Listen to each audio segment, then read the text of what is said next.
Halo semuanya, saya Romza dari Narasi dan Informasi nadinganju.com. Saat ini saya bersama AKP Sudarsini, Kanit PPA Satreskrim Polres Nganjuk.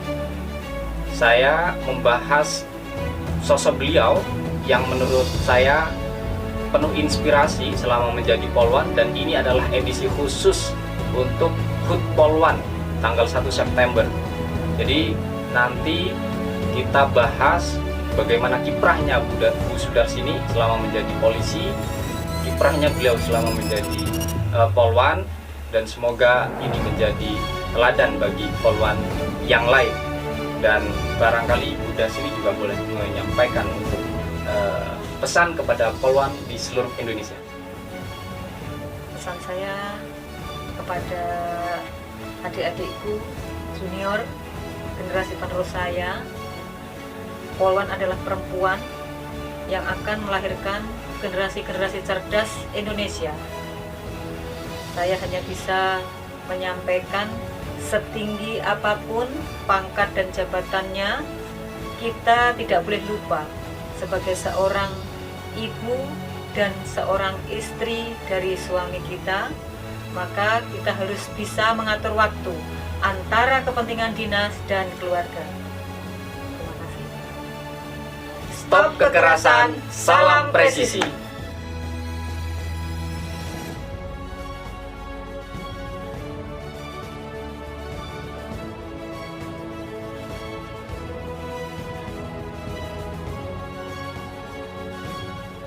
Assalamualaikum warahmatullahi wabarakatuh. Jumpa kembali bersama saya Romza dalam program podcast Narasi dan Informasi. Kali ini saya kedatangan tamu yang sudah kami undang, sosok yang sangat senior begitu di Polwan Polres Nganjuk, dan kebetulan dedikasinya sudah sangat luar biasa. Beliau adalah AKP Sudarsini, Kanit PPA Satreskrim Polres Nganjuk. Bunda, terima kasih atas kehadirannya, dan kami senang panjenengan meluangkan waktu untuk datang di acara ini.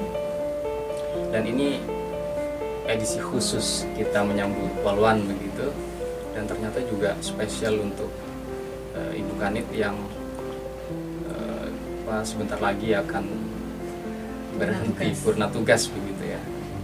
Nah, sebelum purna tugas ini barangkali bisa diceritakan dulu awal masuk menjadi Polwan itu seperti apa begitu. Terima kasih, ini pengalaman. Jadi saya masuk Polwan itu tidak langsung ujuk-ujuk saya menjadi polisi wanita, tidak. Saya setelah lulus SMA itu, karena saudara saya 5 perempuan semua, saya anak pertama, jadi saya harus melindungi adik-adik saya yang perempuan. Jadi saya punya cita-cita waktu itu masih ABRI, pengen masuk ABRI. Nah, saya pertama setelah lulus SMA dari tahun 82 itu saya lulus SMA, itu saya langsung mendaftarkan diri sebagai wara. Wara pada saat tes pertama itu saya gagal di kesehatan karena gigi saya jarang. Ya, itu. Yang kedua saya masuk Polwan. Polwan ini kebetulan bersamaan mendaftarnya dengan suami saya karena memang bawaan dari SMA. Kita sama-sama masuk polisi. Nah, waktu itu suami saya lanjut masuk pendidikan, saya gagal. Di dalam perjalanan kegagalan saya masuk Polwan, saya tidak putus asa. Saya masuk lagi ke Kowat. Nah, ke Kowat itu satu provinsi di Jawa Tengah itu dikirimlah ke Lembang sana, Pantokir itu 13 orang. Termasuk saya. Nah, ternyata di sana itu yang diterima cuma 9 orang. Dari berapa pendaftar? Berapa?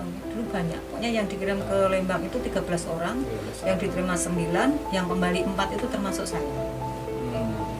Setelah dari sana kembali, saya tetap berkeinginan masuk ABRI. Dan saya sampaikan ke bapak saya, karena setiap mendaftar bapak saya itu mengikuti karena anaknya perempuan semua, khawatir. Nah, sehingga saya masuk Polwan lagi, dan saya matur kepada bapak dalam daftar ke polisi menikah paling akhir. Saya sampaikan seperti itu. Terus akhirnya setiap tes itu saya diikuti oleh bapak saya. Kalau dulu masih ikut daerah penerimaannya di Semarang, tetapi pada saat 1985 itu lain Panda, jadi saya ikut di Jogja. Yang sekarang di Jawa Tengah, saya masuk Kabupaten Boyolali, tapi rumah saya perbatasan Lanuma di Sumarmo. Di situ. Terus ikut ke Jogja tadi? Ya pendaftaran puluhan itu, ya puluhan terakhir ini akhirnya saya diterima. Kemudian dinas pertama sekali saya di Polda Jatim dan ditempatkan di Polwil Kediri. Saat itu masih ada Polwil. Oh ya. Nah, Polwil itu langsung penempatan pertama di Jawa Timur. Iya di Jawa Timur, karena waktu saya pendidikan Polwan itu memang di sana ngisi angket pilihan pertama di mana, kedua di mana gitu ya. Dan memang sesuai pilihan. Iya, sesuai pilihan di Jawa Timur dan ditempatkan di Polwil Kediri seperti itu. Tahun berapa itu? 8586. Iya. Berapa lama di Polwil Kediri? Polwil Kediri itu kurang lebih 1 tahun. Di sana juga di reserse, jadi penempatan pertama memang dari penjurusan waktu itu di Sepolwan itu saya di reserse. Akhirnya saya ditempatkan di Polwil Kediri juga di reserse. Setelah dari Polwil Kediri, setelah dari Polwil Kediri saya di sana 1 tahun itu ketemulah sama suami saya yang sudah 1 tahun ini putus, nggak ada komunikasi. Pada saat itu saya ikut tim penilai di Polres Trenggalek. Nah kebetulan ketemu, akhirnya nyambung. Kemudian saya 87 September pindah ke Polres Nganjuk. September tahun 87. Ya, pindah ke Nganjuk. Penempatan di Nganjuk itu waktu itu sama Pak Kapolres diminta di reskrim, tetapi pada saat itu namanya Kadit ya, kalau sekarang Dir itu dulu Kadit lantasnya itu Polwan juga Bupati Sumarsono, Jawa Timur. Iya, jadi sehingga para Polwan ini dikedepankan, gitu. Ya dikedepankan agar langsung bersentuhan kepada masyarakat. Nah, waktu itu saya didinaskan di lalu lintas. Yeah. Jadi pertama kali Nganjuk itu di Satlantas, ya. Okay. Tetapi saya ditaruh di Samsatnya. Nah, jadi di Samsat itu saya Baur BPKB karena kan melayani masyarakat langsung. Berapa lama itu di Samsat? Di Samsatnya saya 10 tahun. 10 tahun. Iya. Dari Bribda tahun berapa tadi? 87 sampai 97. Sampai 97. Iya. Lumayan lama. Terus setelah dari Samsat? Nah, setelah dari Samsat itu karena waktu itu ada koperasi itu mengalami kebangkrutan tahun 1998 sampai 99 saya di koperasi. Iya, di sana saya karena koperasi itu mengalami bangkrutan saat itu saya mencari terobosan yaitu dengan menerbitkan kupon belanja. Kupon belanja saat itu nominal 5.000 yang sekarang masih berlaku nominalnya 100.000. Waktu itu di koperasi ini sebagai pimpinan apa sih? Saya waktu itu kepala unit pertokoan. Jadi saya membuat terobosan itu dengan wajib belanja anggota. Ya, untuk menanggulangi kerugian itu. Nah, 1 tahun ya di koperasi. Dan setelah itu ke reskrim. Habis itu 99 saya diambillah di reskrim karena di sana akan terbentuk RPK. RPK itu namanya ruang pelayanan khusus waktu itu, Women Police Desk. Jadi ruang pelayanan khusus itu melayani tentang laporan atau pengaduan oleh perempuan dan anak yang mengalami kekerasan, baik itu kekerasan fisik, psikis maupun seksual. Jadi ada saat itu tahun 99 itu sudah dibentuk RPK, ruang pelayanan khusus. Kalau waktu itu Bunda sebagai kanitnya, iya kanit PPA, kanit RPK dulu. Kanit RPK, baru ganti PPA tahun berapa? PPA itu gantinya tahun 2007. RPK itu kan kalau sekarang ya PPA iya, gitu ya? Betul, sekarang jadi, kan pelayanan perempuan dan anak. Kalau dulu RPK, ruang pelayanan khusus. Ya, khususnya maksudnya khusus perempuan dan anak. Iya. Jadi pertama kali ke reskrim itu memang sudah di PPA begitulah. Ya, sudah di PPA. Tahun berapa akhirnya ganti PPA? Dari Saya ATK tadi ganti ke PPA. dari 2099 sampai 2010 itu saya di Reskrim. Sampai 2010. Iya, 2010. 2010 apa 2010. Habis itu ke Polsek Sukomoro sebentar. Di Polsek Sukomoro itu hanya 3 bulan nggak salah. Terus Hanya tarik 3 lagi bulan, ke Polres. ditariklah ke Polres itu membentuk fungsi baru yaitu Sat Narkoba.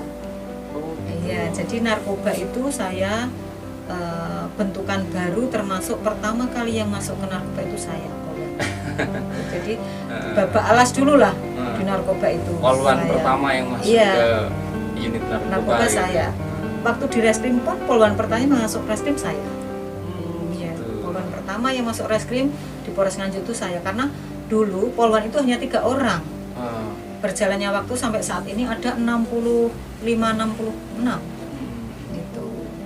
Jadi pertama masuk narkoba tahun 2010 sampai dengan 2015. 5 tahun ya di narkoba. Iya, itu saya pertama jadi Kaormintu, yang pengalaman di narkoba itu gimana?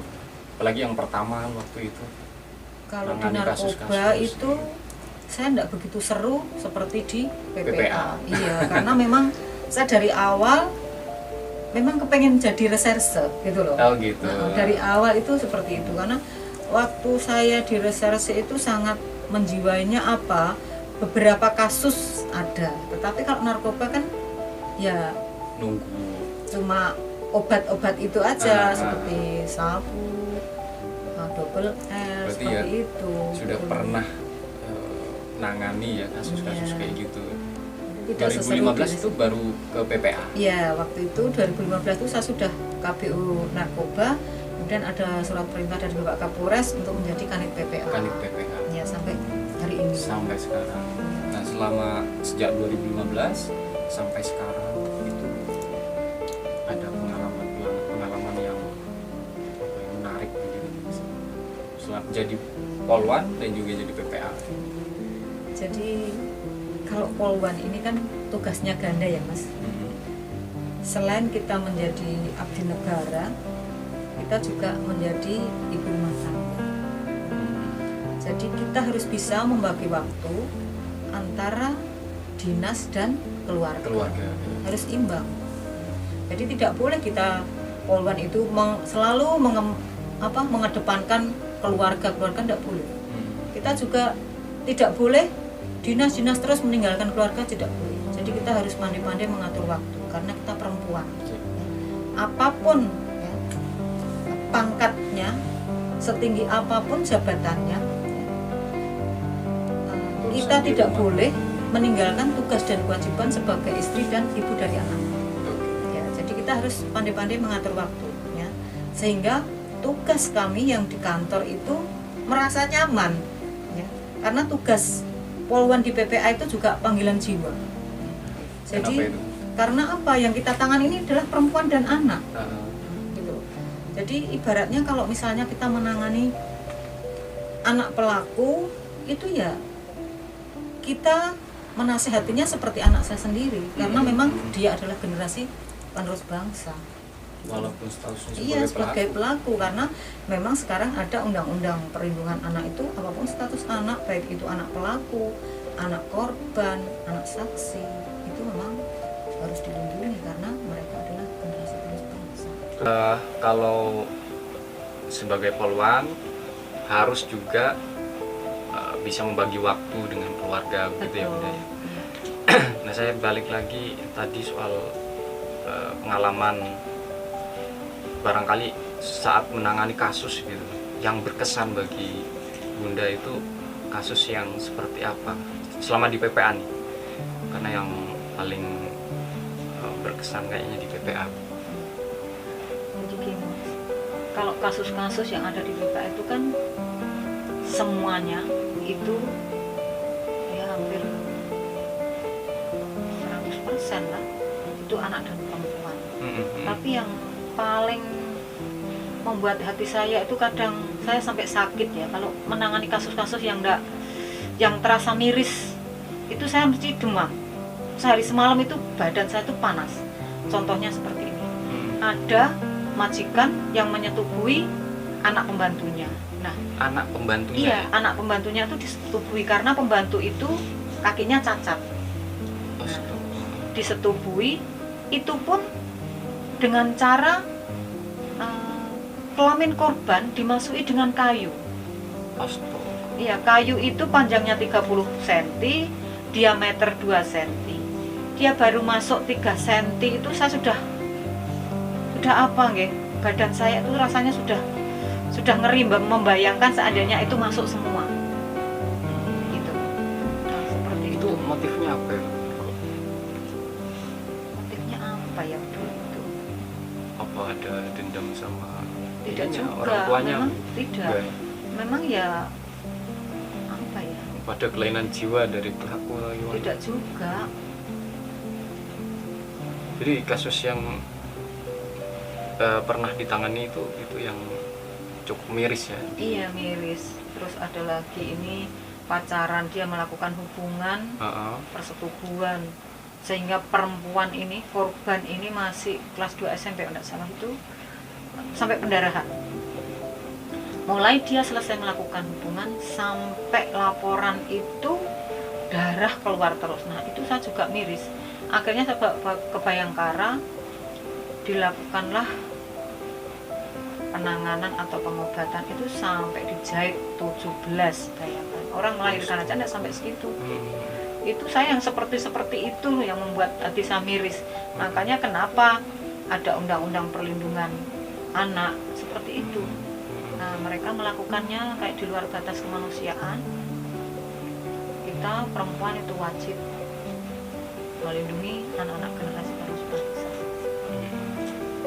Kalau trennya sampai sekarang ya, kasus yang terkait dengan perempuan dan anak di Nganjuk ini masih tinggi atau seperti apa? Tren yang kami tangani tahun 2022 ini tentang persetubuhan anak di bawah umur. Kalau tahun kemarin imbang rasanya dengan pengeroyokan ya, kekerasan fisik, tetapi ini naik ke persetubuhan anak di bawah umur. Paling banyak malah ya? Iya, paling banyak. Kalau kira-kira nih rata-rata itu korbannya apakah pelajar atau? Rata-rata pelajar. Pelajar ya? Dari usia kelas 6, nah dari kelas 6 SD sampai dengan 2 SMA. Rata-rata korban. Pelaku rata-rata Pelaku pacar. sama pacar. Rata-rata kelas 1 SMP. Kelas 1 SMP itu korban pelaku sampai kelas 3 SMA. Ini masih banyak ya di Nganjuk ya. Nah, kalau melihat apalagi trennya yang sekarang seperti itu, Bun, ini pesan dari Bunda untuk generasi muda lah gitu. Seperti apa nih? Saya selaku Kanit PPA menghimbau kepada anak Indonesia, jangan sampai anak-anak ini menjadi korban ataupun pelaku pidana. Karena apa? Ke depan anak-anak inilah yang akan membawa negara Indonesia, dan bendera Indonesia harus tertancap di tanah Indonesia. Jadi perhatian kepada anak-anak muda, perempuan kayak gitu itu harus betul-betul diperhatikan begitu ya. Jangan sampai dimarginalkan apalagi jadi korban ataupun pelaku pidana. Kalau perempuan sebagai pelaku pidana yang di bawah umur itu juga kasusnya banyak juga. Banyak, yaitu tadi korbannya persetubuhan rata-rata. Kalau sebagai pelaku, pelakunya juga di bawah umur. Iya. Betul.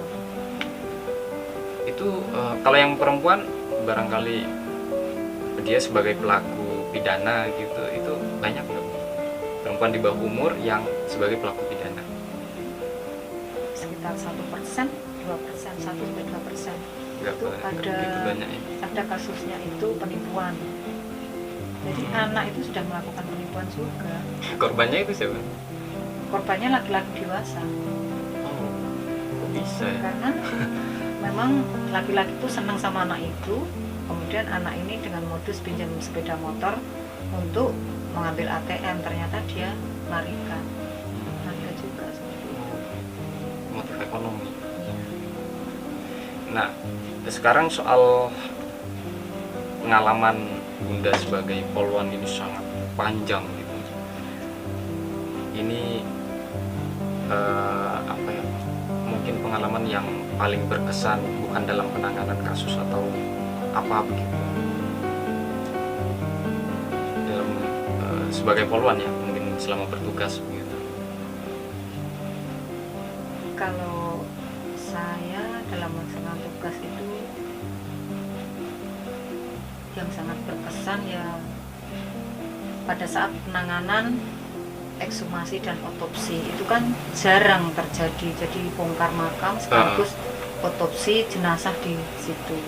Kami sudah lakukan 2 kali.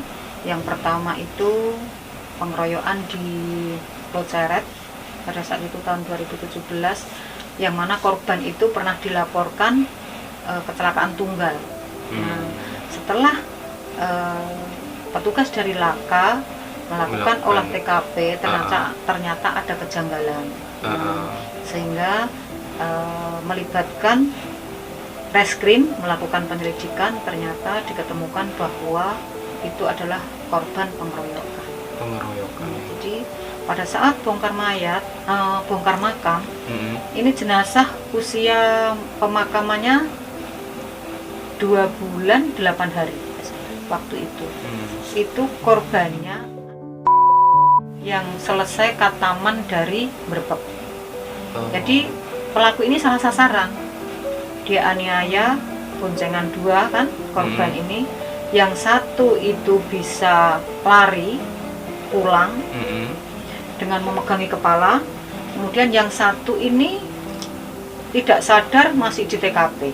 Nah, yang pulang inilah justru malah yang meninggal. Yang di TKP ini pingsan, hidup sampai sekarang. Tapi dia juga mengalami kekerasan. Iya, karena yang di TKP ini nggak sadar ini ternyata batok kepalanya pecah. Ini dibawa ke rumah sakit mana ya, Madiun itu Sadono. Madiun itu saya melihat videonya operasi itu sampai semua dikasih ini murmur kepalanya itu. Karena dokter yang mengoperasi saya minta keterangan juga. Itu yang pertama ekshumasi dan otopsi. Yang kedua kemarin 2021 itu di Keramat yang ibu melahirkan. Ya toh? Oh, yang di Palu itu ya? Bukan di Palu. Ibu melahirkan, ibunya meninggal dulu, suaminya nggak bisa tidur, bersih-bersih. Ternyata ditemukan tas yang isinya bayi sudah meninggal. Itu sehingga kami laksanakan bongkar makam dan otopsi di sana.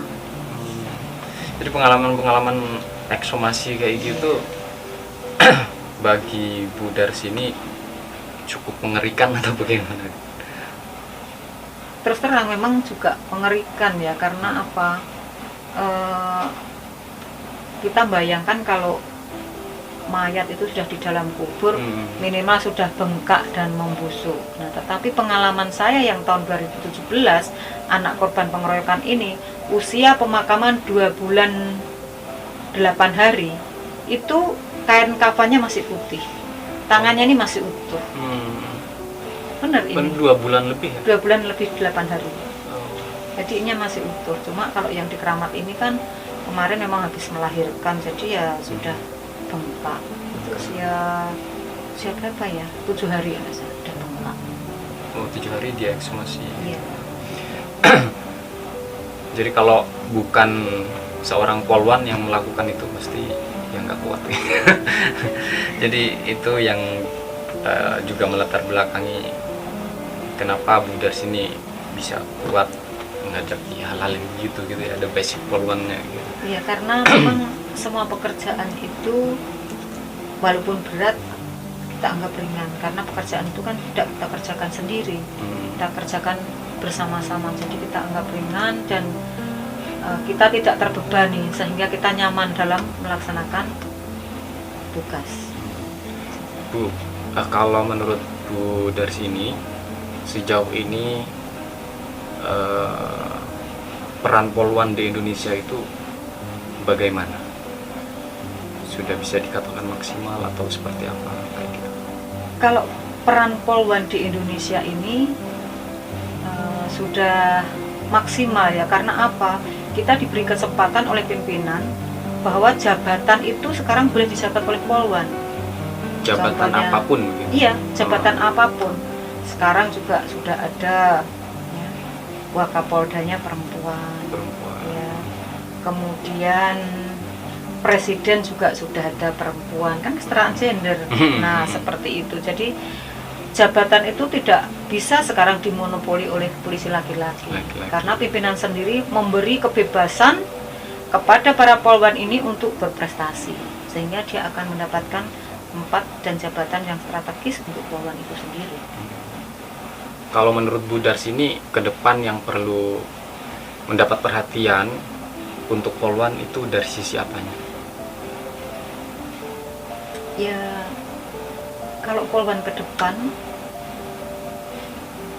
ini harapan saya nih, selaku polwan tertua yang memasuki masa purna,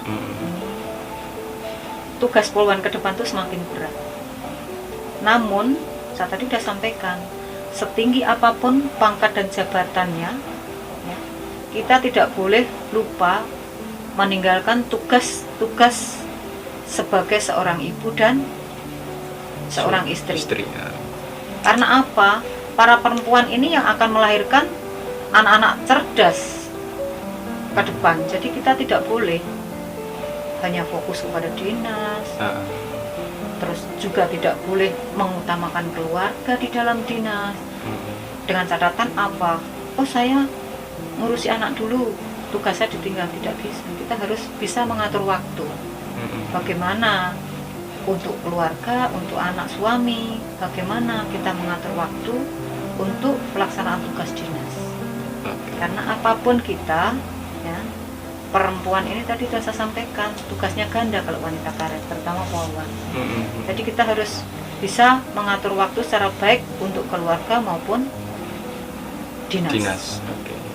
Ya, saya kira sudah banyak sekali pengalaman yang dibagikan oleh Bu Darsini, baik selama di serse maupun pernah juga ternyata di narkoba, atau ternyata juga pernah ke Polsek di Sukomoro kayak gitu. Pernah juga di koperasi. Pernah juga di koperasi, pernah di Samsat 10 tahun ya Bu ya. Siap. Dan itu dijalani dengan ikhlas. Ini salah satu poin yang bisa dijadikan pelajaran lah kepada polwan-polwan yang lain, yang juniornya Bu Darsini saya kira. Karena Bu Darsini kan yang paling senior kalau di Nganjuk ya. Iya, senior usianya. Senior usianya dan iya. Karena tinggal 1 hari saya pensiun. Ya, mudah-mudahan apa yang sudah dijalani selama ini menjadi teladan kepada junior-juniornya. Untuk yang positif-positif bisa dilanjutkan. Saya kira banyak sekali yang positif. Dan kedepannya untuk Bu Darsini semakin baik, walaupun tidak menjadi polwan. Harus tetap berkarya walaupun sudah purna. Harus tetap berkarya walaupun sudah purna.